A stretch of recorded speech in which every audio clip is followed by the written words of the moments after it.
The evil proposition. A proposition is a statement of fact. "It is raining" is a synthetic proposition. Propositions are true or false depending on how well they picture reality. Propositions form the foundation of science. Science accumulates statements of fact, which are propositions. Facts are organized into a theory. A theory hopefully tells us something about the world, based on facts that replicate real-world conditions. Theories do not just tell us about a condition, they tell us about how conditions got as they are. Theories help us understand and make sense of the facts generated by science. With propositions we have facts, but without theory we do not understand what the facts mean. There are desirable and undesirable propositions. The most desirable propositions are the ones that confirm our understanding of the world. Desirable propositions are consistent with and support common sense. Undesirable propositions are the ones that turn everything upside down and force us to reconsider deeply held beliefs. The problem with propositions is that they do not state facts. Propositions express a hypothetical truth. Propositions are not facts because a fact is a verifiable truth and facts are never verified, fully. That is, a fact can be proved by experiment, but experiments are never validated absolutely. Propositions are opinion unless proven and turned into facts. Propositions are dependent on their ability to be proven to acquire validity as a fact. Experiments are just a way to increase levels of probability, not a way to eliminate doubt. 2 + 2 = 4 is not a proposition. Diamonds cut glass is not a proposition. Milk is a wholesome food is a proposition. There is no fact that corresponds to wholesome, therefore, this is an opinion or an unprovable statement. Propositions can be true or false. They are not facts until proven. Facts are opinions buttressed by the scientific method. An opinion, when validated, becomes a fact. The existence of evil is not an opinion, and it cannot be transformed into a propositional fact. Evil is a truth, and truth, in the most fundamental sense, is analytical. But how do propositions differ from analytical truths? Propositions are not facts until proven. When proven by experiment, a statement becomes true as a fact. Facts are true, but only relatively, and only contingently, and only to the extent that they are replicable. Facts are true in the empirical sense of the word. This is a different sense of the truth than what we think of when considering an analytical statement. The existence of evil is an undesirable proposition. The undesirability of a proposition is not an indication of its ability to make sense of facts, as generated by science. The problem with the proposition of evil is that it presumes a delineation, where none exists, in science. The same problem is present in the proposition that humans are not animals. If we are not animals, then what are animals that humans are not? Science cannot tell. Propositions are never true in the way that analytical truths are. Propositions are not and cannot be true in the way that 2 + 2 = 4 is true. The polar ice caps are melting is a proposition, but can it be empirically verified? Facts can be proved by a test because it considers a single feature. It is a far different thing to say, the ice cube is melting. That can be proven by observation. The ice cube starts out as a measurable quantity. An ice cube is a definable spatial construct. What is a polar ice cap? Is it what existed yesterday, or last year, 1,000 years ago, or 1,000,000? The polar ice caps are melting compared to what? A millionaire may be losing money, but is it of the same kind of event as when a farmer loses money? Evil cannot be measured in the scientific sense. Evil is not and cannot be a scientific fact. The existence of evil is a proposition or hypothesis which makes sense or does not make sense, according to the facts that support it or contradict it. Its validity has nothing to do with what we would like to be true. Many people do not like the idea of bad being an absolute. This does not mean that bad in an absolute sense does not exist. But this cannot be proven because science cannot measure bad. Bad is a personal opinion, but is evil something subject to opinion? Change is absolute as it is always happening, but humans do not like the idea of absolutes. The belief that good and bad are relative leaves evil open to interpretation.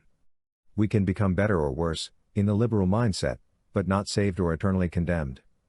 The polar ice caps may be melting, we want this to be reversed, but we do not want them to get a lot bigger either.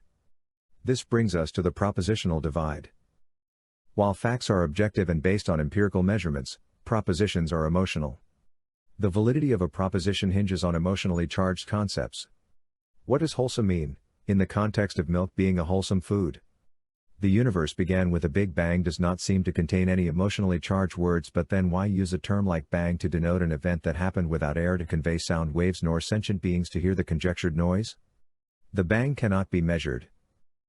Propositions define a personal perspective unless turned into facts. It is one thing to measure the chemical composition of foodstuffs, it is another to declare them wholesome. It is one thing to count the number of people in jail, it is another to state crime is on the increase or decrease. Events force us to betray our hearts. Who we are cannot be kept secret because we reveal who we are in the propositions we configure. We are forced to make choices, not on the basis of facts, but according to how we feel. None of us rate our parents on the basis of scientific study. Our lives are not ruined by our parents, according to scientific analysis. It is a statement of how the child feels. As we grow and achieve our goals, we realize the 10 o'clock curfew was not the pivotal event we had thought it to be. That the existence of evil is denied, is a better indicator of an emotional state than it is of scientific evidence. It is not the frightening aspect of evil that determines our reaction to it. What humans do not like is the loss of power. The denial of God is to refuse to give up one's power. To admit that a person is evil, is to acknowledge we cannot alter the person. God does not contest our right to control our lives, indeed this is where God and Satan parted company. Satan does wrest control from us. God lets us fail or succeed as we will. Evil relates to our values or lack of them. We like to think that our intelligence is centered in our brains, but it is our hearts that determine our choices. God gave us our freedom. We free the freedom of others. To admit the existence of evil is to admit we have no power over others. God accepts this position, mankind does not. Our choices are limited by our values. Things that have no value cannot be prioritized. Logically, we always chose the thing we value most over that which is valued less. Because of this, life can be sacrificed for a greater good. Evil is a loss of value. We lose value by putting value on what has negative value. We see this in deforestation. Trees have general value, but they are given a specific value by loggers. Logging a tree changes its value from a provider of oxygen to a source of lumber and fuel. This change of value is not a physically observable event. It is not empirically testable.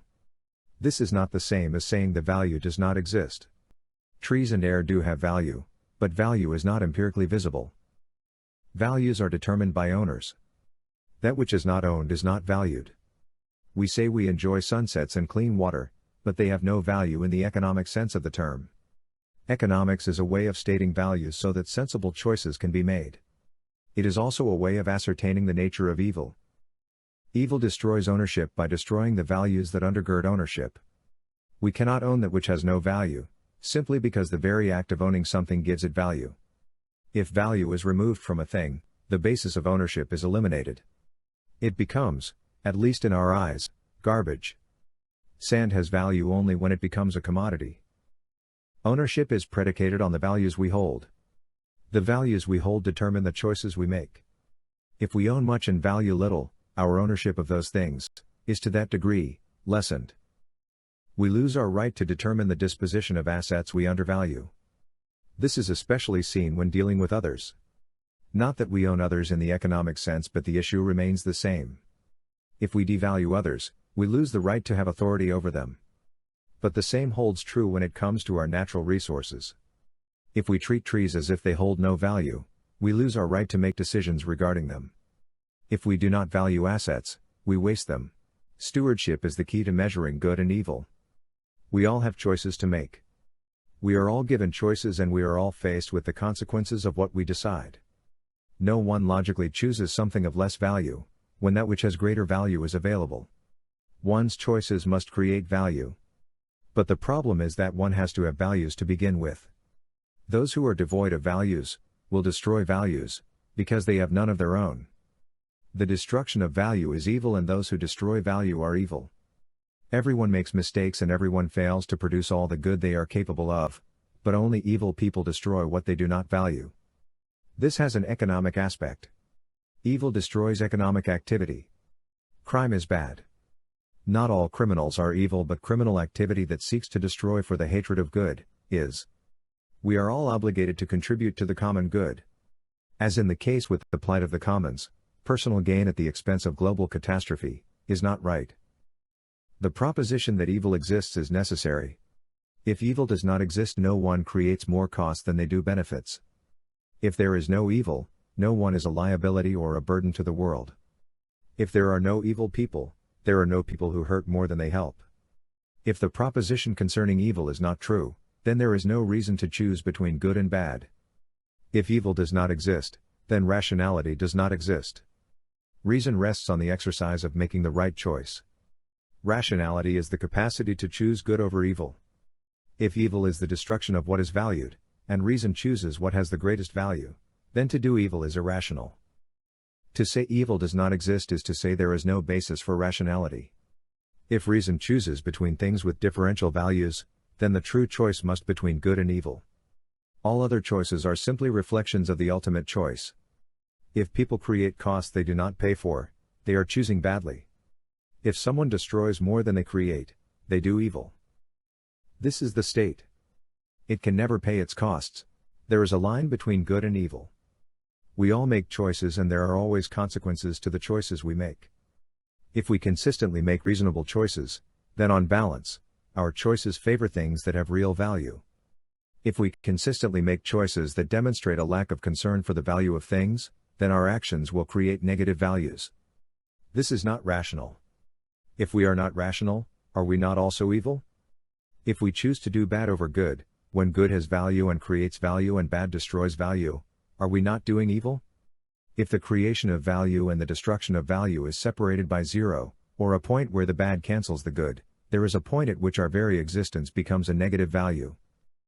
The line between good and evil is invisible but exists, as surely as the line between profit and loss exists. If the world represents a ledger and all persons are represented by accounts in this ledger, all actions became an entry in the ledger applied to the appropriate account and column. The balance of each account would show a positive balance or a negative one. A negative balance demonstrates capital is being poorly invested. Investments are never neutral. They are either black or red, good or bad. Investments are held or liquidated depending on their performance. People are either good or bad depending on whether they are making right or wrong choices. You cannot be consistently making wrong choices and be good. The question is, if you are not good, what are you? If you destroy more than you create, what does that make you? If your choices result in lost value, then of what value have you? If reason chooses that which has greater value over that which has less value, and you choose otherwise, are you rational? Can a rational person consistently make irrational choices? Do good people make consistently rational choices, and if you are not good, what are you? All choices have an economic impact. We choose between items with different values, but all choices consist in giving up something of value to get something which has a higher value.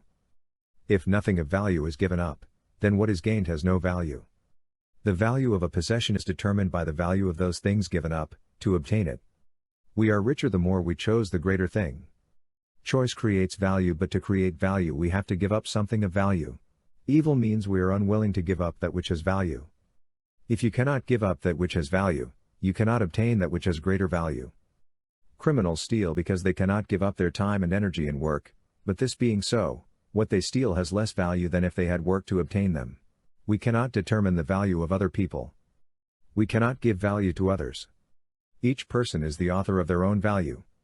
It is upon the determination of their value that they make their choices. We cannot control this. We have two choices in this world. We can create value, or we can destroy it. We can make rational choices, or irrational ones. If we choose God, we are choosing to do good. If we choose not to believe in Him, then we have chosen the option of destroying value. To believe in God is to believe in the sanctity of all beings. That is, to believe in God is to believe all things have incipient value. To deny God is to believe that the individual is the author of all value. To think in terms of shades of gray is to deny anything has value. Criminals hold to the theory that others are or can be as bad as they are. It justifies their lack of remorse. But to think that evil can be rehabilitated is on a par with the belief that good people can be made bad. It also takes the onus to choose right off the individual. The criminal as victim no longer needs to be the one responsible for their actions, nor do they need to make themselves into a better person. That role falls on the shoulders of society. To deny the existence of evil is to preclude the existence of God. No one works harder than Satan to proving life is composed of shades of gray.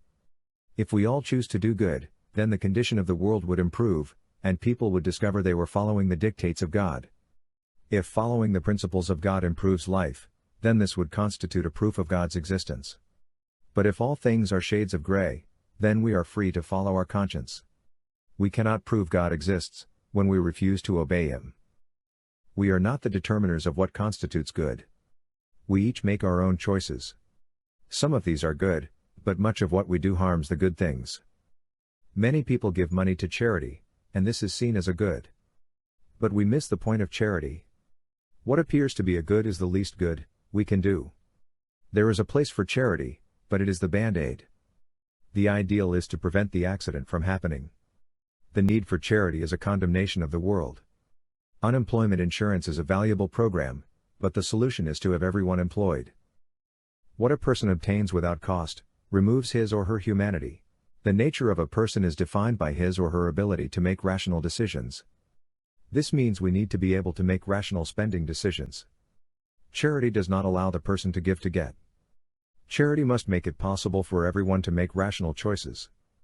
This is the only good that one can do. To be evil is to make others dependent on you. Criminals control others. They dominate them with the use of force, guns and intimidation or deceit. The last thing they desire is to give their victims the option of saying no. God gives us the authority to believe or not believe and to do good or to do evil. The choice demonstrates the nature of our hearts and the content of our values. The evil proposition is that choices are not important, and it only matters what we get. In fact, what is important is what we have to give.